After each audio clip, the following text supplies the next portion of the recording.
దళితులు అనబడుతున్న వాళ్ళు మాలలైనా మాదిగలైనా ఎక్కడికి వెళ్ళాలి? మాకు అన్యాయం జరిగిందని ఏ కుటుంబంలో అన్యాయం జరిగింది అనుకుంటున్నాం అక్కడికి వెళ్ళి రిక్వెస్ట్ చేశాము. మీ దిక్కున్న చోటు చెప్పుకోండి అన్నారు. దిక్కున్న చోటు అంటే చట్టపరంగా పోలీస్ స్టేషనే, అక్కడికి వెళ్ళి చెప్పుకోవడం కూడా జరిగింది. దాని ఫలితమే మీరు కేసు పెడతారా అని చెప్పి మా మీద దాడి జరిగింది.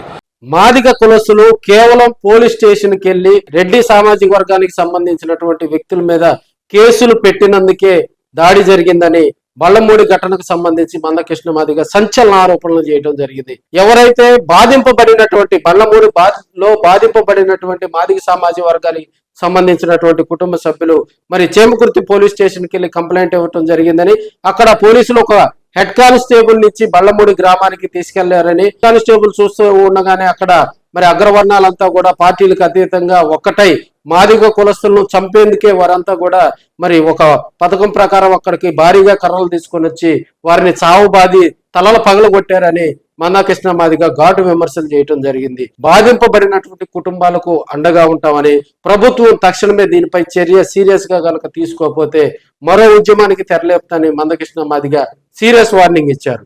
ఆ దాడి తీవ్రత తగ్గించి మీరు తక్కువ సెక్షన్లు పెట్టడం జరిగింది. ఇది పరోక్షంగా వాళ్ళను కూడా సమర్థించినట్టు అవుతుందని, నిందితులను సమర్థించినట్టు అవుతుంది అనేసి కూడా పోలీస్ యంత్రాంగం మర్చిపోవద్దని కూడా నేను విజ్ఞప్తిస్తున్నా, నేను గుర్తు చేస్తున్నా.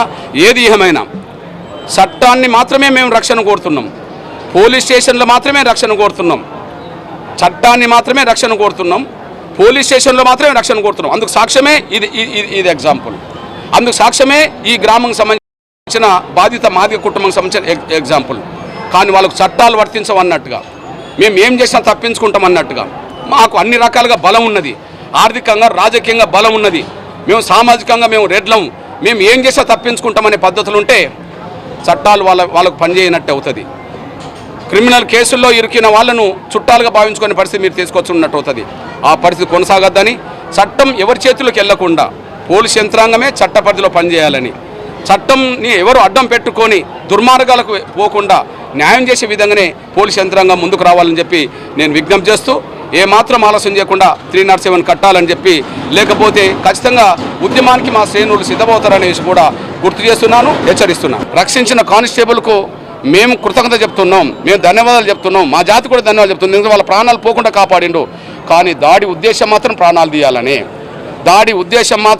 తీయాలనే విషయాన్ని పోలీస్ యంత్రాంగం మర్చిపోద్దని కూడా నేను గుర్తు చేస్తూ, ఇప్పటికైనా 307 కట్టి ఖచ్చితంగా వాళ్ళను వెంటనే అరెస్ట్ చేయాలని, పూర్తిగా వాళ్ళని జైల్లో పెట్టాలని చెప్పి నేను డిమాండ్ చేస్తూ, చిన్న కేసులు పెట్టి వాళ్ళని బయట తిరిగేటట్టు చేసి మీరు ఏం చేసిండ్రా మమ్మల్ని, మీ తలలు బాగలు కొట్టినాం, మీ చేతులు కొట్టినాం, మీ ఆడోళ్ళను దూషించినాం, మీ ఆడోళ్ళను కూడా కొట్టినాం, అదే సమయంలో మేము కారం చెడు చేస్తామన్నాం, చుండూరు చేస్తామన్నాం, అయితే మీరేం చేశారా అనే పద్ధతిలో మరింత అహంకారంతో పోయే పరిస్థితి, అది మరిన్ని రోజులు ఇంకా ఉద్రిక్త వాతావరణం ఉండే పరిస్థితి రాబోతుంది.